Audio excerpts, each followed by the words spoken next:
ज्योतिषामपि तज्ज्योतिष तमसः परमुच्यते ज्ञानम ज्ञेयम ज्ञानगम्यम हृदि सर्वस्य विष्टितम। ज्योतिषामपि तज्ज्योतिष तमसः परमुच्यते ज्योतिषाम अपि, ज्योतियों में भी महाज्योति तमसः परमुच्यते, तमस से अंधकार से परम बाहर परे उच्चते कहा जाता है। जो ज्योतियों का ज्योति है और अंधकार से बिल्कुल परे है।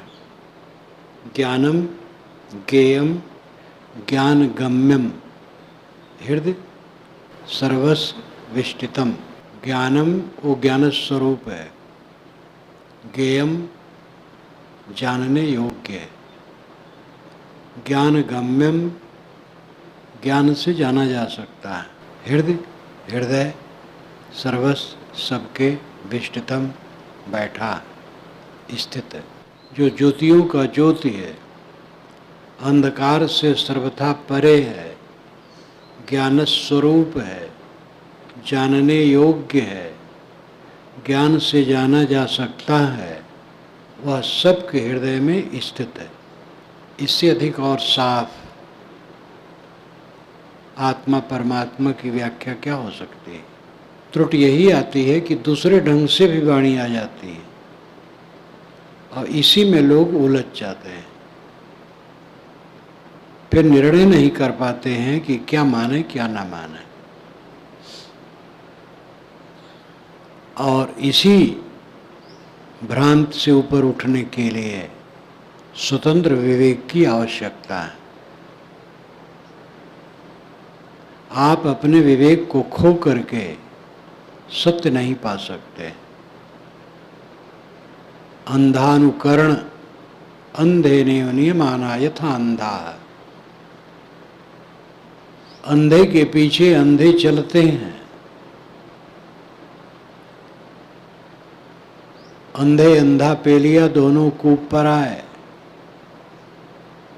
विवेकी बनो, स्वतंत्र प्रज्ञा पर विश्वास करो। और इसके भी स्वर श्रुतियों में जगह जगह हैं। कबीर साहब ने जो कहा है तर्क की बातें, ऐसी तर्क की बातें श्रुतियों में जगह जगह हैं, क्योंकि सब जीव का स्वरूप पारक ज्ञान है। परक शक्ति सब में है।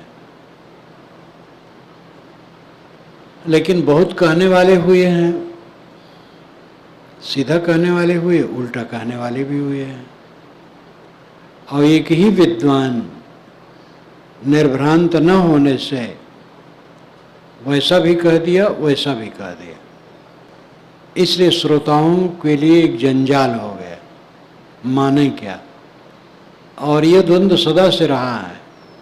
महाभारत में आता है कि उत्तराखंड में 5000 ऋषि इकट्ठे हुए कि निर्णय कर लिया जाए कि सत्य क्या है। ये मैंने कबीर दर्शन में दिया है। तो एक ने कहा एक तत्व सत्य है, दूसरे एक ने कहा नहीं दूसरा भी सत्य है, द्वैत भी है, तीसरे ने कहा त्रैत सत्य है। और अपनी अपनी बातों के प्रतिपादन के लिए द्वंद्व हो गया और इतने उत्तेजित हो गए कि एक दूसरे का दंड कमंडल उठा के पटकने लगे। किसी कोई दाढ़ी नोचा ये नहीं है, पैर खींचा, चांटे लगाया, गाली दिया ये नहीं है, दंड कमंडल पटकने लगे कि यही सच है। वो कहना यही सच है। तब कुछ समझदार लोगों ने वशिष्ठ से कहा कि महाराज आप निर्णय कर दीजिए। वो कहे भैया हम नहीं जानते हैं सत्य क्या है। कुछ झगड़ा में पड़े। तो ये सब समय रहा है। स्वामी विवेकानंद ने एक जगह लिखा है कि जितने आदमी हैं उतने मत जब हो जाएंगे तब शांति होगी। व्यंग में कहा है कि नाना मत है। विविध विषयों पर भिन्न विचार ये मनुष्य का स्वभाव है। जब तक आप स्वयं स्वतंत्र निर्णय की क्षमता न रखेंगे, सत्य में नहीं ठहर सकते। अपना प्राप्तव्य अपना आपा है कि आपा से बाहर है, ये खास विषय है। जो मुझे पाना चाहिए वो क्या है? वो बाहर रहता है कि मेरा अपना आपा है? दो निष्ठाएं मुख्य हैं। अलग है हमारा प्रभु, हमारा मोक्ष अलग है। एक है कि नहीं? अलग नहीं है, स्वयं है।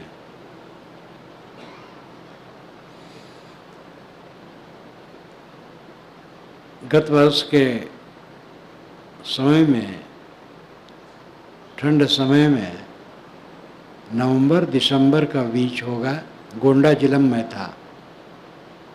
ब्राह्मणों का गढ़ है चारों तरफ। तो एक पंडित जी जो कि साधु भी हो गए थे, बुजुर्ग थे, विद्वान थे, और शायद है वे अपने घर पर रहते थे, और वैष्णवी चंदन जैसे चाहिए 12 चंदन लगाए, चद्दर ओढ़े, वे मुझे खोजते हुए आए। तो मैंने उनको देखा, भाई तो उधर जा रहे हैं, उधर जा रहे हैं। 2-3 बार फेरा लगाए और मेरे तरफ से ही गए। तब किसी ने बताया, नहीं वही हैं, स्कूल में मेरा निवास था। आए, मैं बरामदे में घूम रहा था, उन्होंने नमस्कार किया, मैंने भी नमस्कार किया। तो कहे महाराज आपको मैं खोज रहा था। कहे महाराज हमारे यहाँ बहुत लोग हैं जो कहते हैं हम ही सत्य हैं। पारक सिद्धांत का प्रचार है वहाँ। ब्राह्मणों में भी ऐसे लोग हैं जो हमारे विचारों के पक्षधर हैं। तो कहे महाराज यहाँ बहुत लोग हैं जो कहते हैं हम ही सत्य हैं, हम ही परमात्मा है। तो मैंने कहा आप ठीक कहते हैं, कहते होंगे जरूर, क्योंकि ऐसा कहने वाले सब समय रहे। वेद रचना के पूर्व भी ऐसा कहने वाले रहे, वैदिक काल में रहे। यास्क मुनि ने अनेक निरुक्तकारों का प्रमाण दिया है निरुक्त में अपने। उनका निरुक्त तो आज से 2800 वर्ष पूर्व बना है, लेकिन उसके पहले भी निरुक्त रहे हैं। 22 निरुक्तकारों का उन्होंने उदाहरण दिया है, लेकिन वो 22 का पता नहीं लगता। केवल यास्क मुनि का ही निरुक्त ग्रंथ उपलब्ध है। और वेद के मंत्रों के भाष्य के विषय में मतों का उदाहरण उन्होंने दिया है। ऋग्वेद का मंत्र उठाया है और कहा है कि पौराणिकों का ये अर्थ है, याज्ञिकों का ये अर्थ है, जो यज्ञ करने वाले, यज्ञ लंपटाहा। शाणाचार्य ने भी ये तो कई जगह कहा, यज्ञ लंपटाहा, जो यज्ञ में लंपट है, व्यंग में कहा। तो यज्ञ याज्ञिक लोगों का ये अर्थ है, ऐतिहासिकों का ये अर्थ है, वैयाकरणों का ये अर्थ है, लेकिन आत्मवादियों का ये अर्थ है। आज से 2800 वर्ष पूर्व यास्क मुनि कहते हैं कि आत्मवादियों का ये अर्थ है, और जो आत्मवादियों का अर्थ है बिल्कुल हम लोग सरीका है। तो मैंने उनसे कहा ये दो निष्ठाएं तो सदा से हैं। एक कहता है मैं ही परमात्मा हूँ, दूसरा कहता है परमात्मा मुझसे अलग है। कहे महाराज मैं ही शकर हूँ तो आनंद कहाँ है? शकर अलग है, मैं खा रहा हूँ तो आनंद आएगा। परमात्मा आनंद कंद है, वो अलग है, और मैं उसका उपभोक्ता हूँ उपासना द्वारा। मैंने कहा हाँ ये निष्ठा है, लेकिन दूसरे लोग कहते हैं कि पता नहीं परमात्मा की कृपा कब तक रहे कब तक न रहे। अलग की शक्कर हम कब तक खाएंगे, वो शक्कर छूट जाएगी। और स्वयं ही वो आनंद कंद है, तो बाहर से आनंद खोजने की आवश्यकता नहीं है। ये दूसरे लोगों की निष्ठा है, तो इसमें लड़ने की आवश्यकता नहीं है। अपनी निष्ठा के अनुसार उपासना करें, और दोनों का फल यह है कि निष्काम निर्माण हो करके आत्मसंतुष्ट हो जाए। तो कहे महाराज ऐसा समझाने वाला आज तक हमें नहीं मिला। जो अलग ईश्वर मानते हैं उसमें जिद्दी हैं, और जो कहते हैं मैं आत्मा ही परमात्मा हूँ इसमें जिद्दी है। और इस प्रकार समन्वय करके समझाने वाला हमें नहीं मिला। और भी बातें मैंने कही, बहुत ठंडे हुए। तो मैंने कहा कि कार्यक्रम का टाइम दूसरे टाइम है, आप दूसरे टाइम आइए। तो दूसरे टाइम आए थे, वो पहले से बैठे थे, अन्य प्रवक्ताओं के भी विचार सुन रहे थे। वह उन्होंने कहा कि कबीर साहब रामानंद के शिष्य थे, और रामानंद स्वामी कुछ नहीं मानते थे जात पात। रामानुज मार्ग वाले तो बस ब्राह्मणवादी हैं, तो वे तो जाति मानते हैं कि जाति से कल्याण है। रामानंद स्वामी जाति नहीं मानते थे, तो लगता था वो रामानंद स्वामी की परंपरा के रामानंदी थे। कई बातों में शाखाओं की भिन्नता है, लेकिन मुख्य दो विषय है, आत्मा ही परमात्मा है कि परमात्मा आत्मा से अलग है। ये दो धारणाएं हैं। परंतु श्रुतियों में अपरोक्ष ब्रह्म की ही प्रशंसा है। अपरोक्ष ब्रह्म नाम स्वयं, प्रत्यक्ष परोक्ष अपरोक्ष ये तीन विषय है। प्रत्यक्ष है पांचों विषय जगत जड़ विकारी, और परोक्ष है मन की अवधारणा, और अपरोक्ष है जहाँ इंद्रिय और मन दोनों शांत हो जाए। इंद्रियों का व्यापार पांचों विषय है। आँख नाक कान जीभ चाम से हम शब्द स्पर्श रूप रसगंध जानते हैं और उन्हीं में रमते हैं, और इसीलिए दुखी रहते हैं, क्योंकि वो क्षणभंगुर छूटने वाला, आदत बना लेने वाला उद्वेग स्वरूप है, और उसी में उलझते हैं। कुछ लोग प्रत्यक्ष से ऊपर उठ जाते हैं, इंद्रियों के व्यापार से ऊपर उठ जाते हैं, मन की अवधारणाओं में विचरते हैं। मन से उन्होंने ईश्वर बनाया, इतना लंबा चौड़ा, धनुर्धारी, मोरपंखधारी, शंख चक्रधारी, निर्गुण निराकार साकार, किसी प्रकार के ईश्वर का नक्शा बनाया और उसमें मन ठहराते हैं, तो वो दुनिया की झंझट उनकी घट जाती है, थोड़ा आनंद आता है, लेकिन निर्भ्रांत नहीं होते हैं। वो जिसका नक्शा बनाते वो कभी मिलता नहीं है। जब बोधवान गुरु से बोध पा करके परोक्ष और प्रत्यक्ष दोनों का मोह छूट जाता है, तब अपरोक्ष स्वयं अपने आत्मा रह जाता है, और फिर तृप्ति हो जाती है, जो पाना था पा लिया। अपरोक्ष बोध में ही परम शांति है। प्रत्यक्ष तो विषय वासना है, और परोक्ष मन की अवधारणाएं हैं, जहाँ इंद्रियों का व्यापार भी खत्म हुआ और मन का व्यापार भी खत्म हुआ, वो अपरोक्ष आत्मा है। इसके विषय में श्रुत वचन है, यदा अपंचावतिष्ठन्ते ज्ञानानि मनसा सह बुद्धिश्च न विचेष्टत तामाहु परमाम गतिम। जब पांच ज्ञान इंद्रियां, मन और बुद्धि शांत हो जाएं, ये परम गति है। इंद्रियों से जगत का नक्शा सामने होता है, मन बुद्धि से देवता ईश्वरादि का नक्शा सामने होता है, और जब ये दोनों नक्शे टूट गए, ये परम पद है। यहाँ कुछ पाने की बात नहीं कही गई। तो गीताकार कहते हैं, ज्योतिषाम तज्ज्योतिष तमसा परमुच्यते ज्ञानम गेयम ज्ञान गम्यम हृदय सर्वस्व विष्टितम। जो ज्योतियों का ज्योति है, चाँद सूरज की ज्योति किस काम की? अगर ज्ञानवान आत्मा न हो, उनका उपयोग करने वाला न हो, ये ज्योतियाँ बनी रहे, कुछ मतलब नहीं है। इसलिए ज्योतियों का ज्योति जो परम ज्योति है वो आत्मा है। वो तमसः परमुच्यते, तम से अंधकार से अत्यंत परे है, उच्चते नाम कहा जाता है। तमसः परम उच्चते, तम से परम नाम बाहर, ऊंचे, अलग, उच्चते कहा जाता है। वो आत्मा है। वो ज्ञानम, ज्ञान स्वरूप है, ज्ञेयम, जानने योग्य है, ज्ञान गम्यम, ज्ञान द्वारा जाना जा सकता है, विवेक द्वारा। और वो कहाँ है?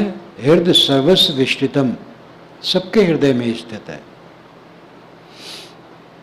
इत क्षेत्रम तथा ज्ञानम ज्ञेयम चोक्तम समासतः मद्भक्तः एतद् विज्ञाय मद्भायोपपद्यते। इति, इस प्रकार क्षेत्रम जड़ प्रकृति तथा ज्ञानम ज्ञान स्वरूप आत्मा, ज्ञेयम जो जाने योग्य है, चोक्तम समासतः च उक्तम समासतः, संक्षेप में मैंने इसको कहा। गीताकार कहते हैं कि क्षेत्र और क्षेत्रज्ञ, ये दोनों को मैंने संक्षेप में बताया। क्षेत्र जड़ प्रकृति है, क्षेत्रज्ञ आत्मा है। मद्भक्ता एतद् विज्ञाय, मेरा भक्त इसको जान करके मद्भायोपपद्यते, मेरी स्थिति को पा लेता है। जो मैं बता रहा हूँ उस स्थिति को पा लेता है। जो मेरा प्रेमी है, जो मेरे उपदेशों को मानता है, वो इसको समझ करके अपना कल्याण कर लेता है। देह और आत्मा की भिन्नता को ठीक से समझकर, देहाभिमान छोड़कर अपने आत्मा में स्थित हो जाता है। प्रकृतिम पुरुषम चैव विद्यनादि उभाव विकारांश गुणांश विद्य प्रकृति संभवान। प्रकृतिम पुरुषम चैव विद्यनादि उभावपि, प्रकृति और पुरुष ये दोनों अनादि हैं, ऐसा जानो, विद जानो। प्रकृतिम पुरुषम चैव विद्यनादि उभावपि, यह समझो कि प्रकृति और पुरुष ये दोनों अनादि हैं। प्रकृति जड़ है और पुरुष चेतन है, ये दोनों अनादि हैं। जो शांकर वेदांत है वो ये नहीं मानेगा। पुरुष अनादि है, प्रकृति तो है ही नहीं, वो अनादि क्या है? यहीं पर शंकराचार्य के अनुगामियों को मजबूरी होती है और गीता को मानते हुए भी गीता को मान नहीं पाते हैं। ये दार्शनिक चक्कर है, रूढ़वादिता और हठ है। प्रकृति तो नित्य है। ये चांद, सूरज, पृथ्वी, नक्षत्र, तारे ये किसी ब्रह्म के माया से नहीं पैदा हो गए। और ब्रह्म में माया क्यों होगी? ब्रह्म तो शुद्ध है, माया विकारी है। माया का ये परिणाम नहीं है, जड़ द्रव्य का परिणाम है। प्रकृति के जड़ द्रव्यों से ये सारी सृष्टि का प्रपंच रचा है। ये मन के मोह से नहीं रचा है, जड़ द्रव्यों से रचा है। इसलिए प्रकृति अनादि है और पुरुष चेतनात्मा भी अनादि है। ये वास्तविकता है, इसमें कोई सांप्रदायिकता नहीं है। विकारांश गुणांश विद्य प्रकृति संभवान।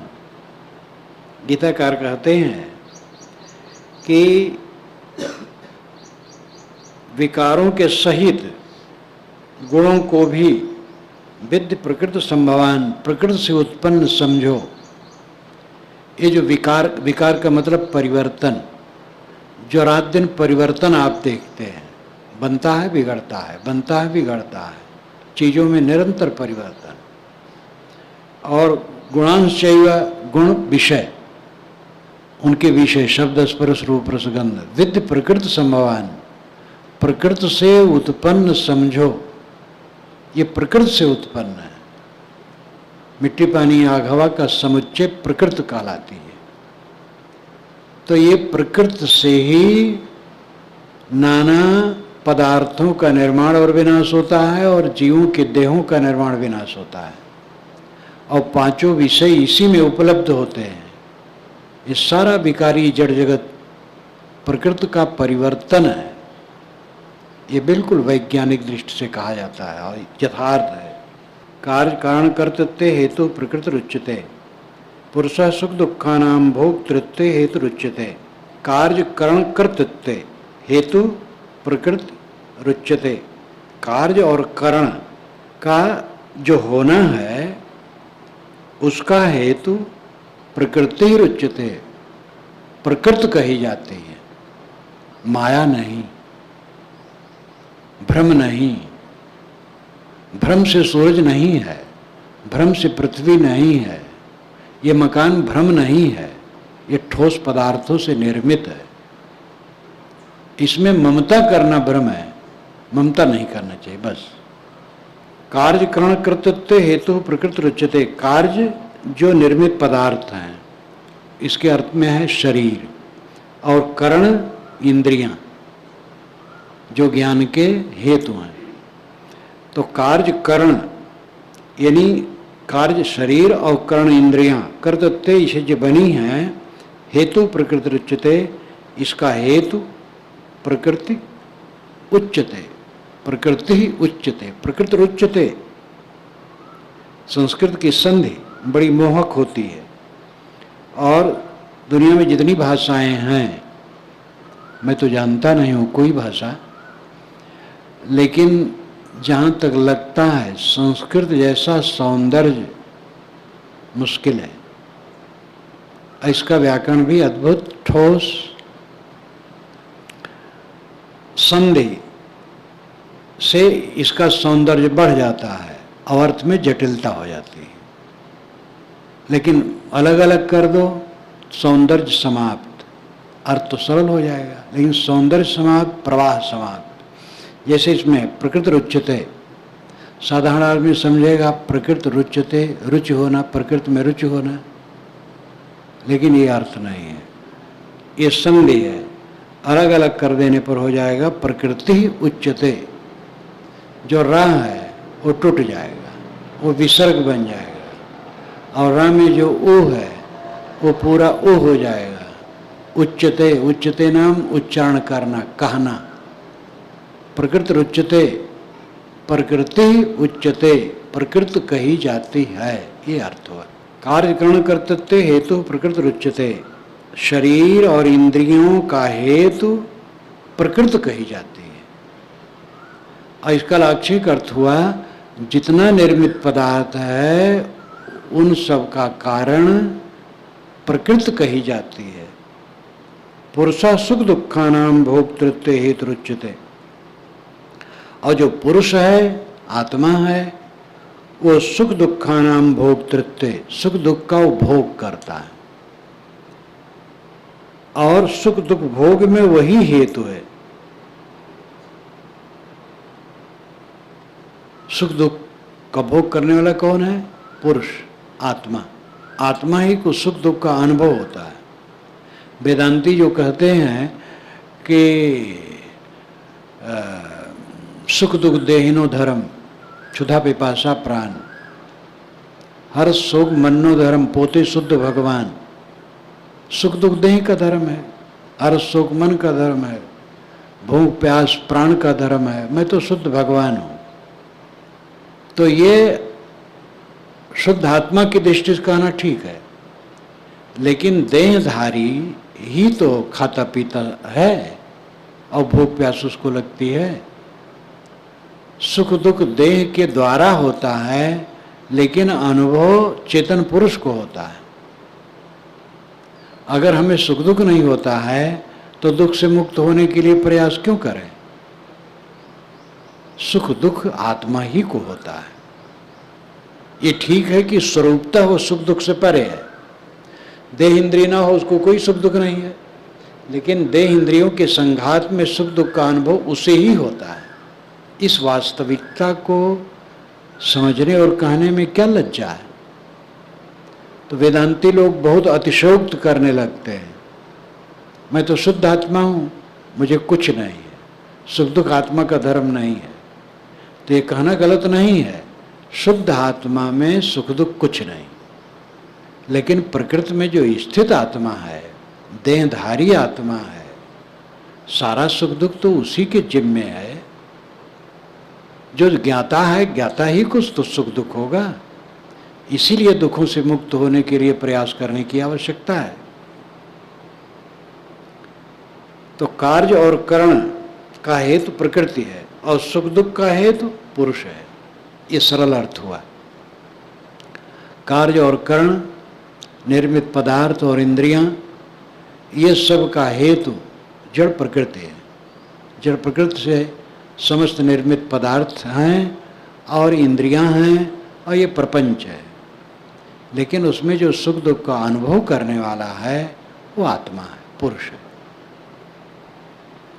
पुरुषः प्रकृतिस्थो ही भुंक्ते प्रकृति जान गुणान कारणम गुण संगोवश सद सदयोनि जन्मस। पुरुषः प्रकृतिस्थो ही भुंक्ते प्रकृति जान गुणान, यहाँ और साफ करते हैं। पुरुष आत्मा, पुरुष कहते हैं जो आगे आगे प्रकाश करे। पुरुष भी संधि में है, पुर-उष, ये दो पद मिला करके पुरुष है। पुर-उष, पुर नाम आगे, उष नाम जलाना, आगे आगे जो ज्ञान प्रकाश चलाता रहे वो पुरुष है। दूसरी परिभाषा की जाती है पुरुषेति पुरुष, शरीर रूपी पुर में शयन करने के कारण से आत्मा पुरुष कहलाता है। लेकिन पहले वाली परिभाषा और ऊंची है, जो आगे आगे ज्ञान प्रकाश करता रहे, जानता रहे, जानने के जिसमें धर्म हो वो पुरुष है, वो आत्मा है। पुरुषः प्रकृतस्थो ही, जो प्रकृतस्थ पुरुष है, जो प्रकृति में स्थित है, देहधारी आत्मा है। भुंक्ते प्रकृति जान गुणान, प्रकृति से जान पैदा हुए गुणान, गुणों को, विषयों को भुंक्ते भोगता है। प्रकृति से उत्पन्न हुए विषयों को भोगने वाला प्रकृति में स्थित आत्मा है। देहधारी आत्मा विषयों को भोगता है। देहधारी न होता न भोग न दुख, कुछ नहीं होता। देहधारी है, अपने को समझता ही नहीं है और स्थूल बुद्धि है, भोगों को भोगना जीवन फल मानता है। रूप को देखा लुभाया, रस में लुभाया, स्पर्श में लुभाया, गंध में लुभाया, अनुकूल शब्दों में लुभाया, हरदम लुभाता रहता है। 5 विषय हैं, पांचों विषयों में हरदम लट्टू बना रहता है, क्योंकि वो प्रकृतस्थ है, प्रकृति में डूबा है, आकंठ, ये मोह माया में डूबा है। पुरुषः प्रकृतस्थो ही भुंक्ते प्रकृति जान गुणान। पुरुषः आत्मा प्रकृतस्थो, प्रकृति में स्थित, जड़ में स्थित ही निश्चय भुंक्ते भोगता है प्रकृति जान, प्रकृति से उत्पन्न गुणान, विषयों को। प्रकृति से उत्पन्न हुए विषयों को भोगने वाला, प्रकृति में डूबा हुआ ये पुरुष ही है। विषयों में डूबा हुआ जीव विषयों का भोक्ता बना है। कारणम गुण संगोवस्य सद सदयोनि जन्मस्। यही कारण है कि गुण संगोवश, गुणों के संग में पढ़कर, विषयों के संग में, आसक्ति में पढ़कर सद सद योनि जन्मस्, सद और असद जोनियों में जन्मता है। विषयों में डूबा है, विषयों से अलग अपने को समझता ही नहीं है, जीवन का फल भोग विषय मानता है, मान बड़ाई मानता है, संबंध को सत मानता है। संबंध झूठा है, क्षणिक है और किसी का संबंध नहीं रहेगा, किसी से किसी का संबंध नहीं रहेगा। कल मैंने बताया नहीं था, एक हमारे शिष्य का, गृहस्थ शिष्य का फोन आया परसों शाम को। साहब मेरी पत्नी मर गई, उसकी पुत्री बड़ी सुंदरी सुशीला, सब प्रकार से योग मर गई।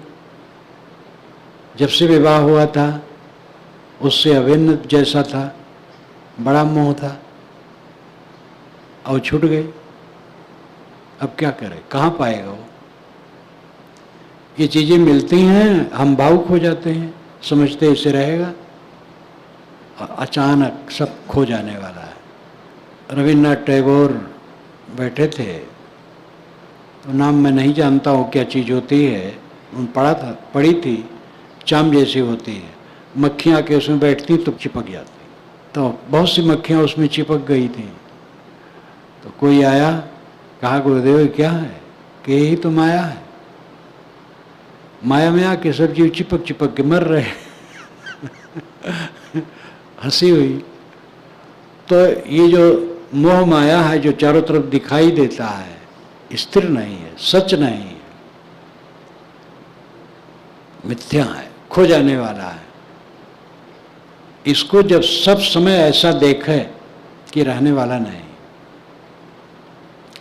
उसका बेड़ा पार होगा। और जो दिखाई देने वाली चीजों में चिपका रहेगा, मूर्ख, पीछे से तकलीफ है और कुछ नहीं है। अपनी काया जवानी की कहाँ है? जो अपने से सटी हुई काया है, सटी हुई लगती है, सटी हुई भी नहीं है, गल रही है, सबकी गल रही, एक की नहीं है। कौन वस्तु किसके साथ है? कारणम गुण संगो सद सदजोद जन्मस। गुण संगो, गुण की आसक्ति, विषयों की आसक्ति में पढ़ करके जीव ऊंची नीची योनियों में भटकता रहता है। उपदृष्टानुमंता च भर्ता भोक्ता महेश्वर परमात्मेति चापुक्तो देहे अस्मिन् पुरुषः परः। गीताकार और ठोस कहते हैं, आत्मा ही परमात्मा है। ये पूरे श्लोक का अर्थ इतना ही है, आत्मा ही परमात्मा है। जयदयाल गोविंदका ने जब इसका अर्थ किया तो पहला वाक्य ही लिखा, आत्मा ही परमात्मा है। तब आगे चल करके विवरण दिया, उपद्रष्टा, अनुमंता, भर्ता, भोक्ता, महेश्वर, परमात्मेति, इतने विशेषण स्व के लिए आया है। उपद्रष्टा का मतलब है निकट बैठ करके देखने वाला। उपद्रष्टा, दृष्टा तो देखने वाला है, और उप निकट, निकट बैठ करके देखने वाला। सभी दृश्यों को निकट बैठ करके देखने वाला, गंध को, रूप को, रस को, सभी विषयों को, सभी चीज़ों को देखने वाला, अंदर में वासनाओं को, सबको देखने वाला कौन है? आप हैं। आप उपद्रष्टा हैं। उप लगा लिया, दृष्टा है, बस दृष्टा काफी है। उपद्रष्टा, निकट बैठ करके देखने वाला। अनुमंता, मनन करने वाला, राय देने वाला, प्रेरित करने वाला। भर्ता, भरण पोषण करने वाला, ज्ञान विज्ञान सबका प्रकाशक। महेश्वर, महान ईश्वर। परमात्मे, परमात्मा कौन है? देहे अस्मिन् पुरुष परः। अस्मिन् देहे, इस देह में रहने वाला जो परपुरुष है वही है। या और क्लियर, इस देह में रहने वाला आत्मा परमात्मा है, यही महान ईश्वर है, यही सबको निकट से देखता है और यही प्रेरिता है और यही भरण पोषण करने वाला है। भरण पोषण, सबका भरण पोषण कौन करता है? देवताओं का भरण पोषण कौन करता है? ये आदमी। आदमी भोग न लगावे तो भगवान भूखे बैठे रह जाएंगे। भूखे तो क्या हो, तो एक टोटका जैसा है, लेकिन भगवान का भोग तो आदमी लगाता है। तदीयम वस्तु गोविंदम तो बमेव समर्पये कहा करके और कुल अपना खा जाता है। किसी देवता के मंदिर को साफ सुथरा करने वाला कौन है? आप हैं। देवताओं के देवता आप हैं। अपने देवत्व को नहीं समझते हैं, इसीलिए भटकते हैं। देवों का देव आत्मा है।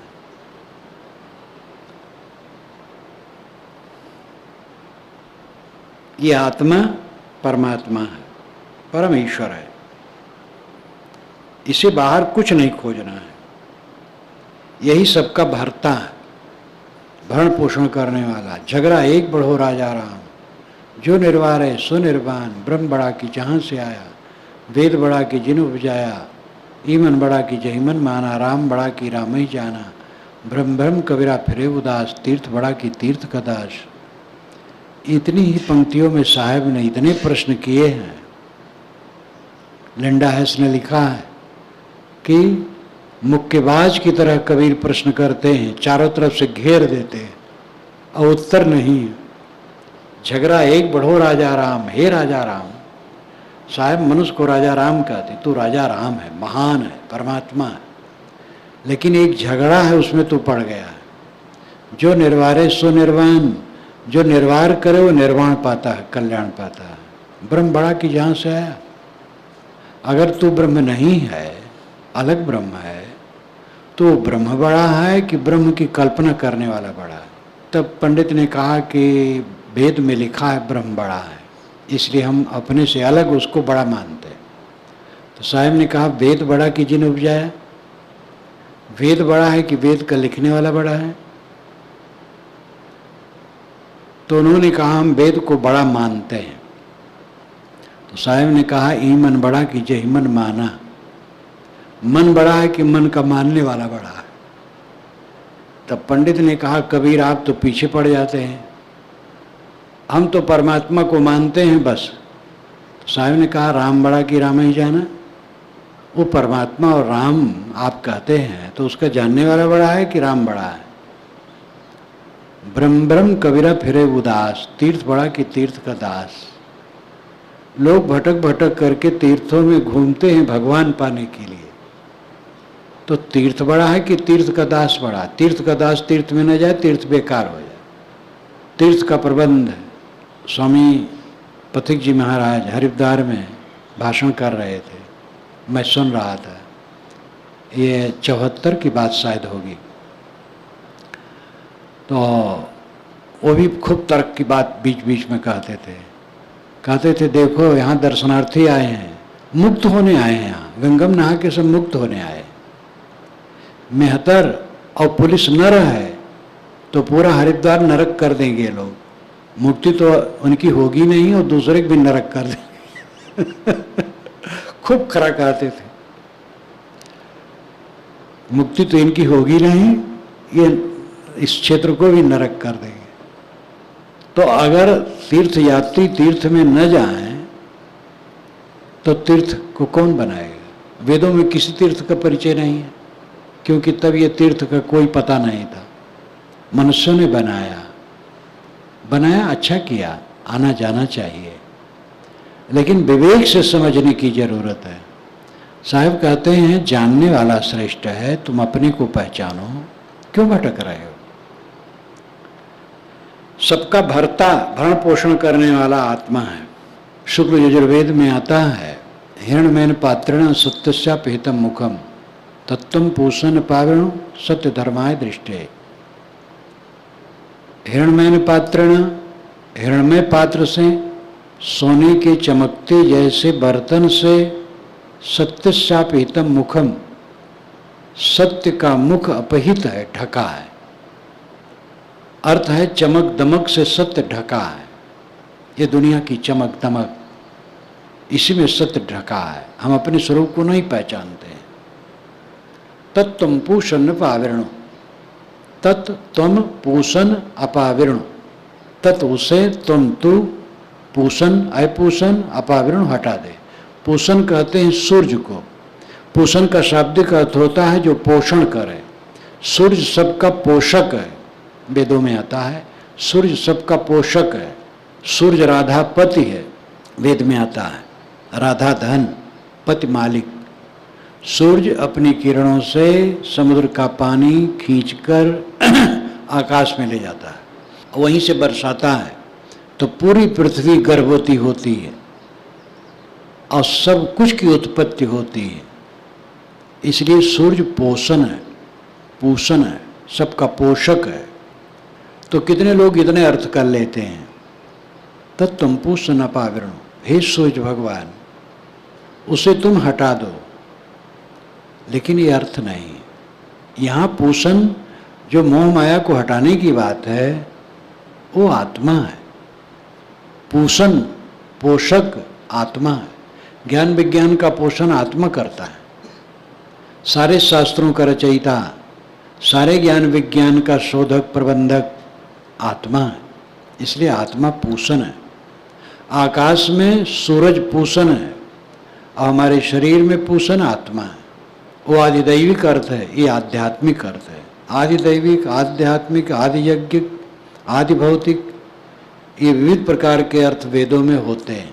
तो तत्त्वं पोषण अपावरण, अपोषण, सारे ज्ञान विज्ञान का पोषण करने वाला आत्मा, तत्त्वं अपावरण, उसे तू हटा दे, चमक दमक को हटा दे। झूठ है ऐसा चमक दमक, सारी चमक दमक 4 दिन की बात है, सब खो जाएगा, कुछ नहीं रहेगा। देखो इतनी मूर्तियां यहाँ बैठी हैं, मोम की मूर्तियां हैं, गल जाएंगी, मिट्टी की मूर्तियां हैं, बिखर जाएंगी, कुछ नहीं रहेगा। करो रे मनवा दिन की तदबीर, आखिरत पर ध्यान दो। सबका भरता ये आत्मा ही है और यही अज्ञान बस भोक्ता बना हुआ है। या एवं वेत्ति पुरुषम प्रकृतिम च गुणैः सर्वथा वर्तमानो अपि न सा भूयो अभिजायते। या एवं वेत्ति पुरुषम, जो व्यक्ति इस पुरुष को जान लेता है, वेत्ति जान लेता है, प्रकृतिम और प्रकृति को जान लेता है, गुणैः और गुणों के सहित, विषयों के सहित, जड़ प्रकृति को और उससे भिन्न अपने आत्मा को जो अच्छी तरह से जान लेता है।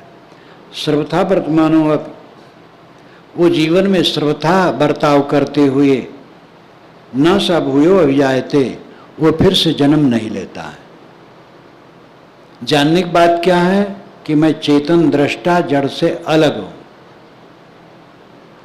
जड़ विकारी है और उससे निर्मित पदार्थों में मोह दुख देता है, उसके मोह को छोड़ करके अपने आप में स्थित होना जीवन फल है। इन बातों को जान करके जो अपने में स्थित हो गया,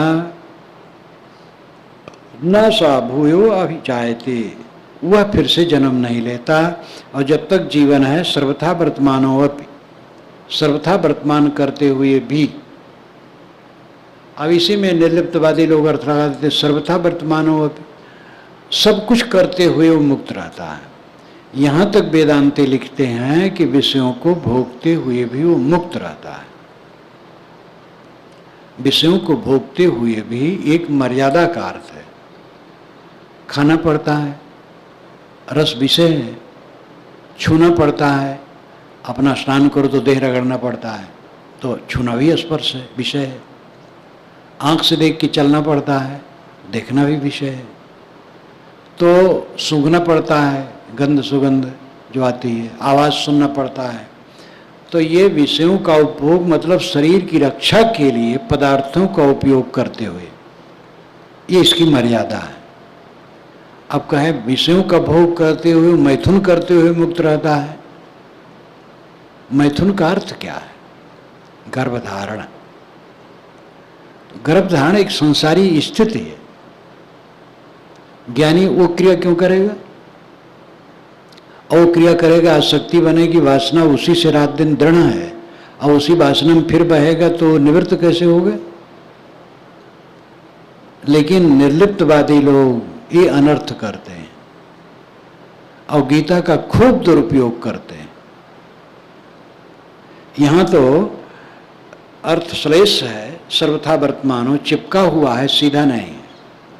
सर्वथा वर्तमानो का मतलब है जीवन में ठीक ढंग से सब प्रकार से बर्ताव करते हुए, व्यवहार का, परमार्थ का, लेन देन का, आश्रम का, परिवार का, सबका व्यवहार करते हुए, और कल्याण स्वरूप है। क्योंकि केवल जीवन में परमार्थ ही नहीं है, स्वार्थ भी है। खाना पीना है, लेना देना है, बर्ताव करना है, सगे संबंधी हैं। आप लोगों के सगे संबंधी थोड़े होते, हमारे सगे संबंधी बहुत हैं। तो ये सबसे वर्तमान करते हुए वो मुक्त रहता है, ये अर्थ है। न कि इंद्रियों की उत्तेजना में पड़ता है, वो विषय वासनाओं में पड़ता है, ये अर्थ नहीं है। लेकिन ऐसा अर्थ लोग कर लेते हैं। गीता में ऐसा भी है, सीधा सीधा, जस्नाहम कृतो भाव बुद्धिर्जस्य नल्पिते हत्वाप्सा इमाम लोकान ना हन्ति न निबद्धते। जिसके मन में अहंकार कामना नहीं है, वो सारे संसार को काट डाले, कोई पाप नहीं पड़ता है उसे। ये सीधा है और अनर्थ है, ये ठीक नहीं। जिसके मन में अहंकार कामना नहीं होगी तो मारेगा क्यों? जो हनुमान प्रसाद पोद्दार और मुझसे जब मुलाकात हुई, बात हुई, तो ये श्लोक उनके मुख से निकला। तो मैंने कहा तो फिर सबको काट डाले तो कोई बंधन नहीं होगा। तो उन्होंने कहा कि जिसके मन में अहंकार कामना नहीं होगी वो किसी को मारेगा क्यों? तो मैंने कहा जिसने मारा उसको अहंकार कामना थी, तो बेचारे चुप हो गए। तो गीता में ऐसे श्लोक हैं जो सीधे निर्लिप्तवाद की तरफ ले जाते हैं। इसीलिए विवेक से समझने की जरूरत है। गीतम लिखा इसलिए मान लें, ये मोह नहीं होना चाहिए। गुरु कहते इसलिए मान लें, ये भी मोह मत करो। गुरमुख वाणी निर्णय हुई, रामराज साहब ने कहा। गुरमुख वाणी कौन है? जो निर्णय वचन हो। निर्णय वचन न हो, गुरु कहें तो कैसे वो निर्णय वचन है? कैसे गुरुमुख है? गुरु की भी कसौटी है। निर्णय वाणी गुरुमुख हुई। जो निर्णय वाणी वो गुरुमुख है, जो निर्णय वाणी नहीं वो गुरुमुख नहीं है। और ये बात संस्कृत के पंडितों ने भी कही। युक्त युक्तम उपादेयम वचनम बालकादप अन्य तृणमेव त्याज्यम अप्युत्तम पद्मजोनिना। युक्त पूर्वक वचन बालक के भी प्रिय है, और युक्तहीन वचन ब्रह्मा के भी नहीं मानना चाहिए। युक्त युक्तम वचो ग्राहम बालादप सुखादप, युक्तहीनम वचस्त्याज्यम वृद्धादप सुखादप। युक्त पूर्वक वचन, जो न्याय पूर्वक वचन है, बालक के और तोता के हैं तो भी ग्रहण करने योग्य हैं, और युक्त पूर्वक वचन नहीं है तो सुखदेव स्वामी का है तो भी नहीं मानना चाहिए। इसलिए निर्णय वचन ही कल्याणकारी है। ध्यानेन आत्मनि पश्यन्त किंचिदात्मात्मना अन्य सांख्येन योगेन कर्म योगेन चापरे। ध्यानेन आत्मनि पश्यन्त, ध्यान द्वारा आत्मा में देखते हैं। केचित कोई, आत्मानम आत्मना, कुछ लोग ध्यान द्वारा अपने आत्मा से आत्मा में आत्मा को देखते हैं। यहाँ बिल्कुल आत्मनिष्ठ होने की बात वो कहते हैं। ध्यान करते हैं और वासना त्याग हो गई तो अपने आप में शांत हो जाते हैं। यही आत्मा द्वारा आत्मा में आत्मा को देखना है। वाणी तो जंजाल है, इसीलिए लाओ त्से ने कहा है, उन्होंने कुछ नहीं लिखा था। जब बॉर्डर पर पकड़ लिया गया और कहा गया महाराज लिख करके तब जाइए, तो उन्होंने पहला वाक्य यही लिखा, जो कहा जाता वो ताओ नहीं, और जो ताओ है वो कहा नहीं जा सकता। सत्य कहा नहीं जा सकता, और कहा जाता वो सत्य नहीं रहता है। लेकिन कहने ही से सत्य का इशारा होता है। और उन्होंने कहा, और पूरी पुस्तक अमृत है। अब तो 2 महीने में आ जाना चाहिए। बिल्कुल कबीर वाणी जैसी लगती है। 2500 वर्ष पुरानी है, चीनी भाषा का, चीन के संत लाओ त्से। इसीलिए ऋषियों ने भी तो कहा नेति नेति। जो हम कहते हैं वो सत्य नहीं है, जो सत्य है कह नहीं मिलता है। आत्मा को जानो, आत्मा में स्थित हो, तो आत्मा कह करके कुछ नक्शा बनाओगे सारा नक्शा छोड़ दो, तुम स्वयं आत्मा हो। कहना तो इशारा है। जैसे एक व्यक्ति अपने बच्चे को गोद में लिए है और कहता बच्चा देखो वो पेड़, वो दोनों शाखाओं के बीच में, वो डाली के पास वो चंद्रमा है। पहले अपनी उंगली दिखाता है तो न तो उंगली चंद्रमा है, न दोनों शाखाएं चंद्रमा है, न डाली और पल्लव चंद्रमा है। ये सब इशारे का साधन है। ऐसे ही वाणियों से इशारा किया जाता है। वाणियों को पकड़ लेने से काम नहीं बनेगा। इसमें आता है ध्यानेन आत्मनि पश्यन्ति केचिदात्मान आत्मना, केचित कोई ध्यान द्वारा आत्मा में, आत्मा द्वारा आत्मा को देखता है। तो द्वैत हो गया। आत्मा में, आत्मा द्वारा आत्मा को देखता, तृप्ति हो गई। अर्थ इतने है, ध्यान में बैठा, वासनाएं शांत हो गई, अपने आप रह गया, स्वयं रह गया निराधार। यही आत्मा में आत्मा को आत्मा द्वारा देखना है। अन्य सांख्येन योगेन कर्म योगेन चापरे, दूसरे लोग हैं चा अपरे, और दूसरे लोग हैं वह सांख्य योग से देखते हैं और कर्म योग से कोई देखते हैं। सांख्य योग का मतलब है ज्ञान द्वारा मैं शुद्ध चेतन हूँ, निर्मल हूँ, निर्विकार हूँ, प्रकृति से भिन्न हूँ, ये विचार सांख्य योग है। और कर्म योग दान पुण्य सेवा सत्कार दया करुणा पर सेवा, ये कर्म योग है। तो कुछ लोग आत्मात्मा के विवेक द्वारा साधना करते हैं और कुछ लोग समाज की सेवा द्वारा साधना करते हैं। लेकिन उत्तम वे हैं जो आत्मा द्वारा आत्मा में आत्मा ही को देखते हैं। तो ये 3 डिग्रियां, उच्चतम, उच्चतर और उच्च, उच्च उच्चतर उच्चतम। उच्च डिग्री है पर सेवा करना, शुभ काम करना और मोह न करना, कुछ फल न चाहना, सेवा करे मान बढ़ाई न चाहे।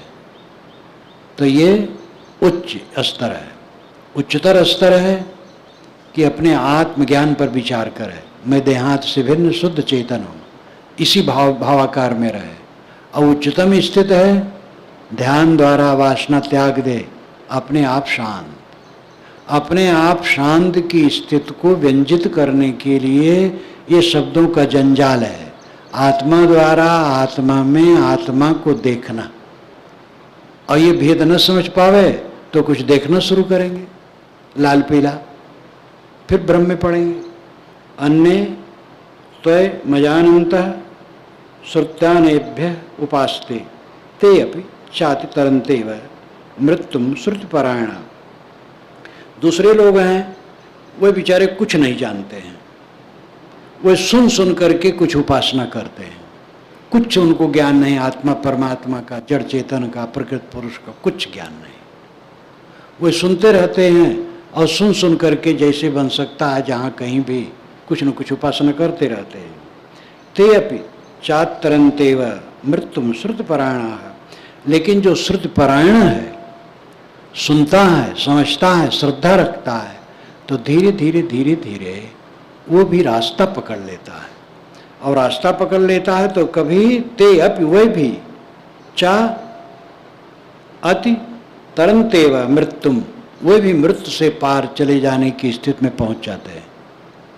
वह अबोधी हैं, कुछ नहीं जानते, लेकिन श्रद्धा है, सुनते हैं, सुन सुन करके कुछ करते हैं तो चित्त शुद्ध होता है, भक्ति बढ़ती है, तो अच्छे संत मिलते हैं विवेकवान ज्ञानी, तो धीरे धीरे समझ करके वे भी आगे बढ़ जाते हैं। और ये सब स्थितियों से हो करके हम लोग गुजरे हैं। आखिर शुरू में हम लोग क्या जानते थे? हमें अपना अनुभव है। शिव जी की उपासना करते थे, राम जी की, विष्णु जी की, कृष्ण जी की उपासना करते थे और एकदम राम राम राम राम जपते रहते थे। ओम नमः शिवाय, ओम नमो भगवते वासुदेवाय, गायत्री मंत्र। जो मुसलमान घर में होते तो अल्लाह अल्लाह जपते, बातें कहे दुई नहीं है। तो ये कुछ करते करते सुनते सुनते समझ में आया है आत्मा परमात्मा है ये तो पहले सुनता था, तो सब तरफ गूंज है, लेकिन वो तत्व से तो नहीं समझता था, इतने बस आत्मा परमात्मा कह दिया बस। लेकिन उसका ठीक बोध धीरे धीरे समझ में आया। तो ये जो दूसरे लोग हैं सुनते हैं तो कुछ बेचारे नहीं जानते, लेकिन सुनते समझते हैं, तो धीरे धीरे धीरे धीरे वे भी लाइन में लगे रहें, हठी न रहें, तो वे भी उस अवस्था को पा जाएंगे जो परम कल्याण की दशा है, क्योंकि उनको बोध हो जाएगा। यावत संजायते किंचित सत्वम स्थावर जंगमम क्षेत्र क्षेत्रज्ञ संयोगात् तद विद्य भरतर्षभ। अय अर्जुन, जहाँ तक स्थावर जंगम वस्तुएं निर्मित हैं, जंगम चलने फिरने वाली, ये देहें चलने फिरने वाली हैं, ये भी निर्मित है जड़ पदार्थ से ही, और स्थिर पदार्थ पर्वत पेड़ इत्यादि, तो ये सब जितना भी निर्मित है क्षेत्र क्षेत्रज्ञ संयोगात् तद विद्धि भरतर्षभ, ये सब जड़ चेतन के संयोग से समझ। जड़ चेतन के संयोग में सारी सृष्टि निर्मित है, बिल्कुल पारक सिद्धांत के अनुसार वर्णन। क्षेत्र क्षेत्रज्ञोर योरेव मंतरम ज्ञान चक्षुषा भूत प्रकृति मोक्षम च ये विदुर्जाति ते परम। क्षेत्र क्षेत्रज्ञोरेव मंतरम ज्ञान चक्षुषा, क्षेत्र और क्षेत्रज्ञ के अंतर को अपने ज्ञान के चक्षु से समझकर भूत प्रकृति मोक्षम च, भूत प्रकृति से मोक्ष हो जाता है। ये विदुर्जान्ते परम, ऐसे ज्ञाता ज्ञानी तो जड़ चेतन को अलग अलग समझ लिया, अब अपनी को समझ लिया मैं चेतन हूँ जड़ नहीं, तो जड़ का मोह छोड़ करके अपने आप में शांत हो गया, वो परम पद को पा गया। ये 13वें अध्याय का अंतिम श्लोक है। इस पर एक उदाहरण याद आया।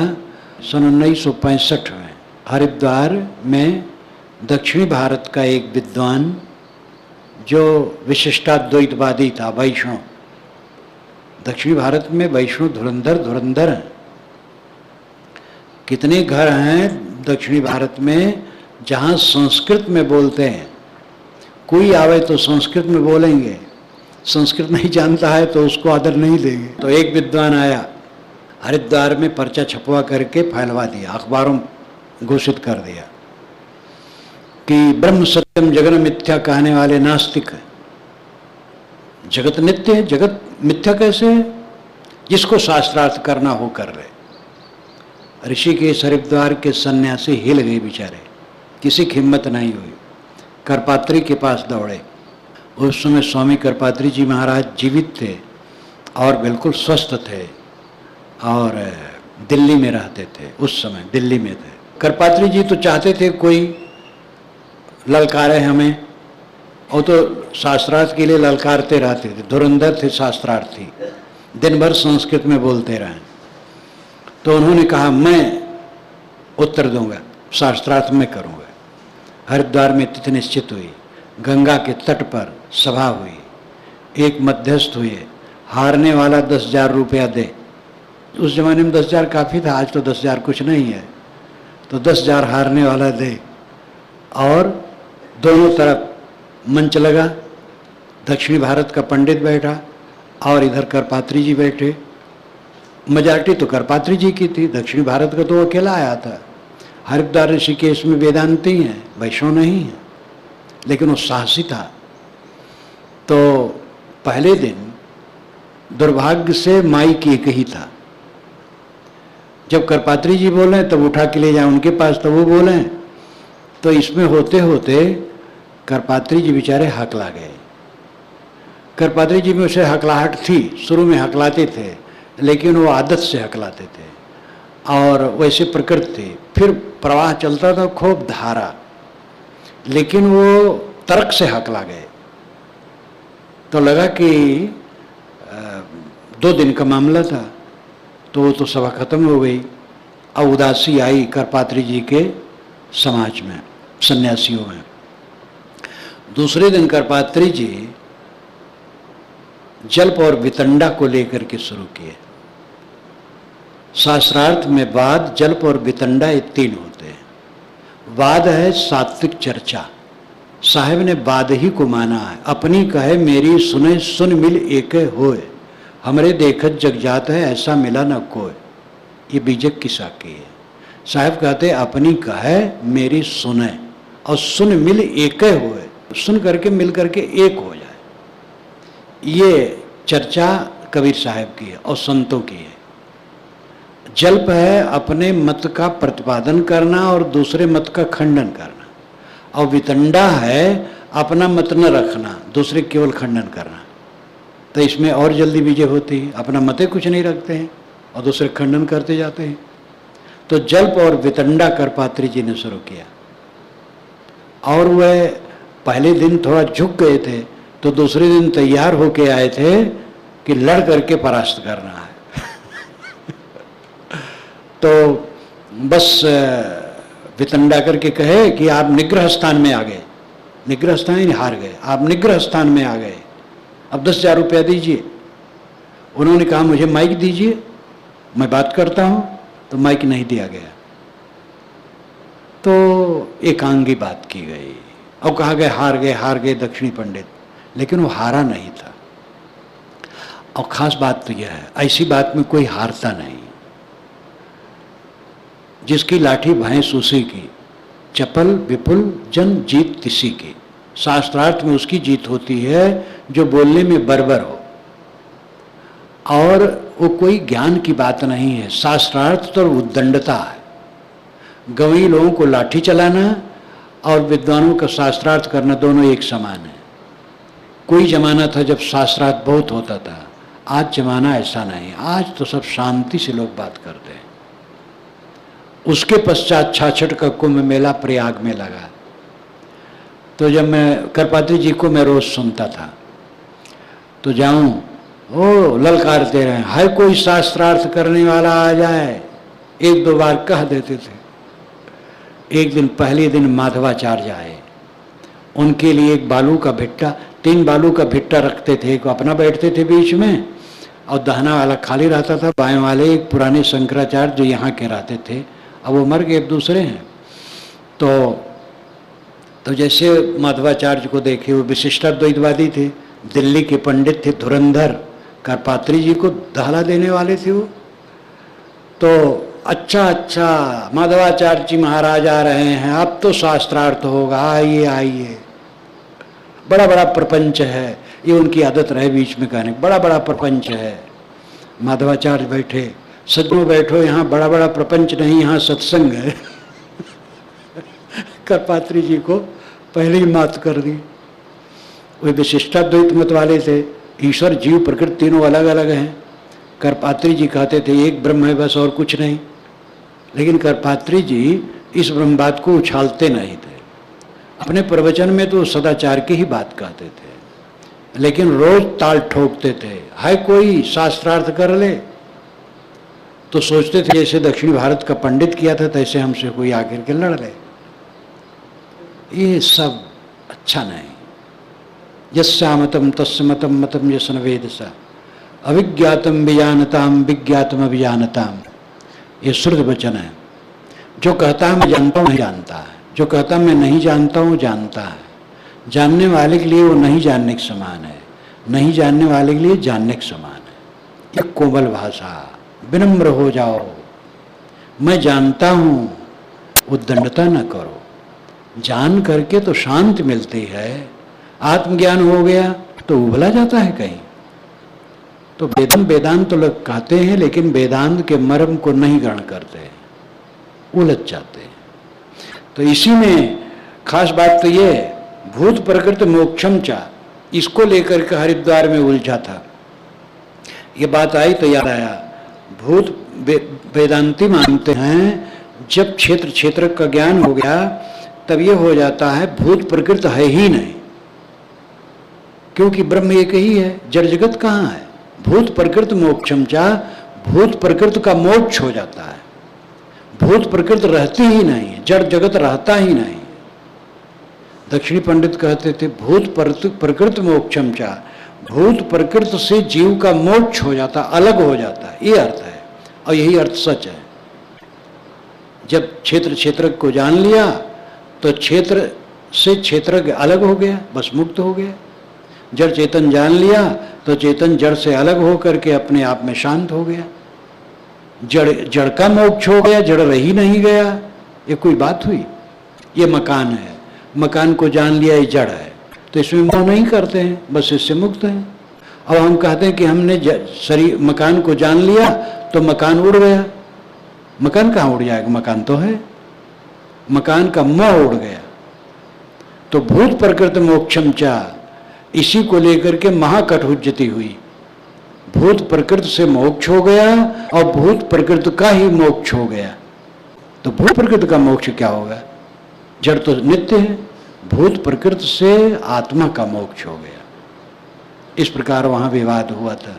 शास्त्रार्थ, इसीलिए संतों ने शास्त्रार्थ का त्याग किया है और सत्संग को माना है। जो अपनी कहे मेरी सुने, ये रास्ता